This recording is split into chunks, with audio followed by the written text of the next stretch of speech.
সৌন্দর্য শ্যামলে প্রকৃতি একটা গ্রাম, এর পাশাপাশি থাকবো রিপন এবং আমি, এর পাশাপাশি থাকবো কিন্তু মুরার মিসকার। হ্যালো এভরিওয়ান, আসসালামু আলাইকুম। আমি Tofazzal, welcome to another blog. যেহেতু আজকের ব্লগটা ছিল কিন্তু মুরার মিসকার। এখন কিন্তু আমরা বাড়িতে রওনা দিলাম এবং রওনা দেওয়ার সময় কিন্তু অনেক ভালো লাগতেছিল এবং আমার সাথে লোকটাকে আমি বিচারা পাইছিলাম না, তার জন্য ওরে বিচারা নিয়ে তারপরে আইতাছি। এবং সামনে কিন্তু আরেকজন যাইব, ও বলছে আরে থাকবো আমাদের জন্য।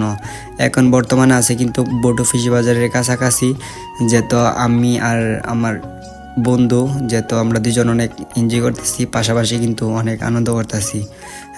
যেমন আর আমাদের চারুবাগলটা কিন্তু আজকের গ্রামীণ দৃশ্যটা ছিল অনেক সুন্দর। তো আমি গ্রামীণ দৃশ্যকে অনেক ভালোবাসি। একটা কথা কি, যারা প্রবাসে থাকেন অবশ্যই জানি বাংলাদেশটাকে অনেক মিস করেন যেহেতু বাংলাদেশের। আর যারা গ্রাম অঞ্চলের থাকেন অবশ্যই জানি গ্রাম অঞ্চলের হাওয়া বাতাস কিন্তু অন্যরকম, ঠিক আছে।